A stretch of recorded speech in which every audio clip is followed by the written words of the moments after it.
Today is Palm Sunday, when we remember how Jesus came into Jerusalem, not riding on a war horse like a king or military leader or revolutionary, but riding on a donkey. We imagine ourselves amongst the crowds who spread their cloaks in front of him and wave palm branches high in the air to celebrate this teacher, this messenger of God. We hear the choruses of Hosanna, and we long to join in and sing with the children. But today is also our entryway into Holy Week. We can feel the storm clouds gathering. We see the scribes and Pharisees gathering at the edge of the crowd, worried about what this parade might mean when the Roman authorities get wind of it. We know that the days ahead bring stories of betrayal, of unjust trials, of violence and death. We know that the very crowds that now shout Hosanna will soon shout crucify him. And into the middle of all that, we have our final Give It Up for Lent theme, giving up popularity. And I have been exploring this week what it means to let go of caring whether or not people like or approve of my words and actions. On a surface level, some of that isn't really very hard for me. Honestly, I don't really care if I have the right shoes or the right hair flounce, or if I can use all the correct slang. Sorry, Julie, but I don't really want to be that kind of popular. But on another level, I found it much more difficult to give up popularity than I expected. Even as I write this sermon and deliver it, I care about how you will react to it.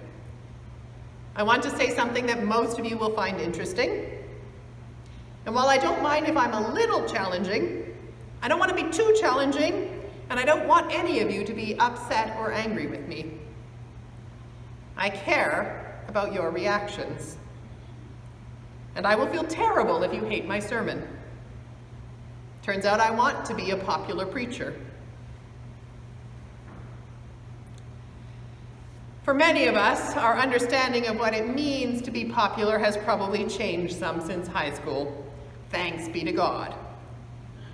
But most of us can probably remember right there in the pit of our stomachs the particular expectations that went with popularity in the high school culture of our day. And I know we represent many generations, so the set of those assumptions will actually be quite different. And some of us might have been able to shape ourselves to those expectations.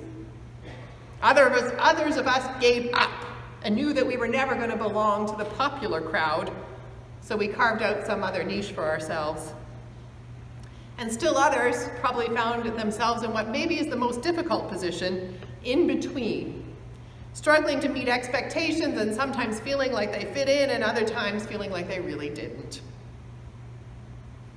And regardless of where we fit in the social hierarchy of our high school, my guess is that all of us can tap in to that deep-seated feeling of insecurity and stress that went with all of that. And while our understanding of what it means to be popular has probably changed, most of us still want to be well thought of by our peers. We want to be liked and respected. And those desires, when we're not sure how to meet them, are probably still able to tap into that very same sense of insecurity and stress that we felt at times in high school. And the reason we can tap so easily into that deeply felt need to be acceptable is because being part of a community is a basic human need. Belonging matters. An anthropologist might talk about how being accepted by your tribe was vital to human survival throughout most of history and still impacts your success in work and in personal lives today. A sociologist or psychologist might talk about how feeling accepted is a basic human need that we try to meet as soon as we have met our basic survival needs for food, water, and clothing. And from a faith perspective, we might talk about the great commandment. Love God, love your neighbor, love yourself. We might recall that over and over again, our Christian tradition talks about how we follow God's calling, not as isolated individuals, but as parts of the body of Christ, inextricably bound together, in community. Belonging, or being part of a community, matters. It is completely human to care about how our behavior will be received by others. The problem is that it is way too easy for us to confuse belonging with fitting in, and being loved with being popular. It's too easy for us to give up being ourselves in an attempt to make ourselves somehow more acceptable to others. And when we do that, everyone loses. It might not seem that way at first. At first, it might seem easier to just go along with the expectations of others and adjust ourselves to the will of the majority, or what the leaders in our social group want us to do or think. But if we do that repeatedly, we soon discover that fitting in has an enormous emotional cost for us. If we don't feel free to be fully ourselves, then we cannot really feel like we belong, whatever things might look like on the surface. And conforming ourselves to the leaders or to the majority also has a very high cost for the world. Because what makes us, what makes each one of you precious, is what makes you most unique. The world doesn't need a whole bunch of people who are all exactly the same. The world needs the individual and unique gifts that each one of us brings. If we're too busy trying to stay on the in with the popular crowd, we are very likely to be diminishing those things that are most precious about ourselves. A classic story tells about a great rabbi named Zuzha, who was found agitated and upset as he lay on his deathbed. His students asked, "Rabbi, why are you so sad? After all the great things you've accomplished, your place in heaven is definitely assured." "I'm afraid," Zuzha replied, "because when I get to heaven, God won't ask me, 'Why weren't you more like Moses?' or 'Why weren't you more like King David?' God will ask, 'Zuzha, why weren't you more like Zuzha?' And then, what will I say?" If God were to ask me, "Why weren't you more like Beth?" I have discovered this week how the desire to impress others is part of what gets in my way. In ways large and small, I sometimes give up my own story and my own gifts in order to conform to the expectations of the world or to be more like someone I admire. Maybe that's true for some of you as well. When I first read this week's Bible story in light of our theme of giving up popularity, an image stood out for me. I think it's one that I will carry in coming weeks. That is the image of claiming one's donkey and riding it into the city. You see, in this story, we have Jesus doing things his own way. His closest friends, the disciples, probably don't really want him to go into Jerusalem at all. They know that this is a terribly risky thing for him to do. They know that the religious and secular authorities are looking for an opportunity to arrest him for treason. On the other hand, the crowds have probably come this day looking for a popular teacher, a known healer, a prophet, a representative of God. They want a good show and an impressive parade. Some of them might have been looking for a revolutionary, someone who's going to mobilize the people to overthrow Roman rule. They want someone to save them. That's what the cry Hosanna means after all. And a peasant man, humbly riding on a young donkey, isn't likely what they were expecting.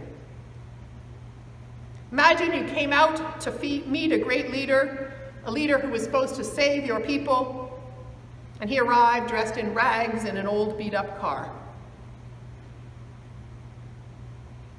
Jesus chooses a donkey, and Jesus chooses to ride that donkey into the city. Which left me thinking about how I claim my own donkeys, and the times when I have the courage to get on and ride them into the heart of the city, and the times when I want to hide out or get off or find a fancy horse instead. Some examples from my own life in case it's helpful for you to think about yours. I think the strongest example for me is coming out as a lesbian. I have vivid memories of some of the things the people I respected, good church people, have said to me about how horrible homosexuals are over the years.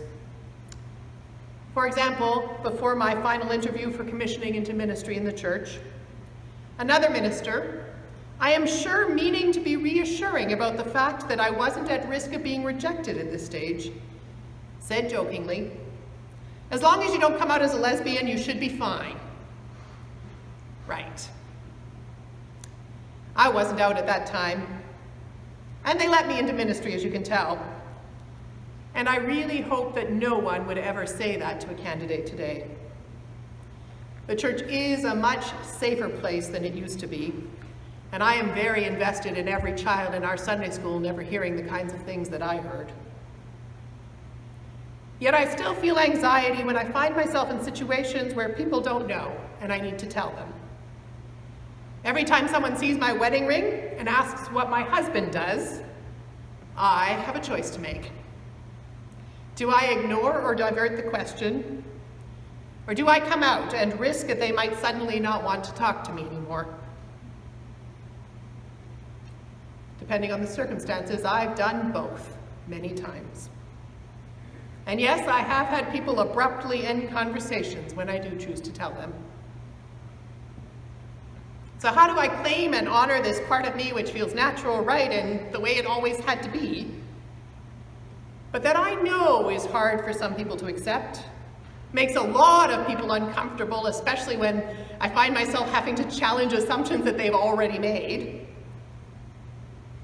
and can even lead to people hating or dismissing me?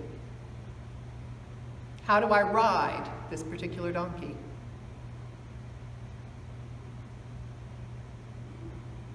Another example in my life is around trying to live with integrity as an introvert in an extroverted world. I grew up as an introverted child with extroverted parents. And even though I know they never meant this, I internalized as a child that my desire to sit in a corner with a book was somehow not quite normal. And as an adult, I have done a lot of work to try and honor the parts of me that need to be alone, quiet, reflective, in order for me to be my best self. I celebrate the gifts of deep thinking, spirituality, and authenticity that come when I am getting enough introvert time, at the same time as pushing myself to connect authentically with people, both inside and outside my comfort zone, as I grow in ways of introversion, but also in ways of community. So I also claim the donkey of introversion in a world that celebrates extroversion as the route to popularity. And there are lots of smaller examples. I often experience background music as noise, and if I'm overstimulated, I really want to turn it off. My wife and I have different color senses, and sometimes combinations that I like, she says, "Oh, are you going to wear that?" I have particular convictions about all kinds of things about the world and politics that not all of my family or friends share. Do I risk myself putting out there what I really think? Or do I hide under a bushel? Your donkeys will be different from mine. Thanks be to God. Because if everyone were exactly like me, it would be a very boring world. But I invite you today, as we stand on the cusp of Holy Week, to spend a little time thinking about your own. What are the unique and precious parts of yourself that it is hard for you to claim and share because they go against the expectations of the culture or of people you care about? In what ways does striving for popularity or approval get in your way as you try to be your most authentic self? What donkeys do you have to ride? Jen Hatmaker writes about taking a stand that pushed her to the margins of her community. These are her words. I won't sugarcoat this. Standing on the precipice of the wilderness is bone-chilling because belonging is so primal. The threat of losing your tribe or going alone feels so terrifying as to keep most of us distanced from the wilderness our whole lives. But I've discovered something beautiful. The loneliest steps are the ones between the city walls and the heart of the wilderness, where safety is in the rearview mirror.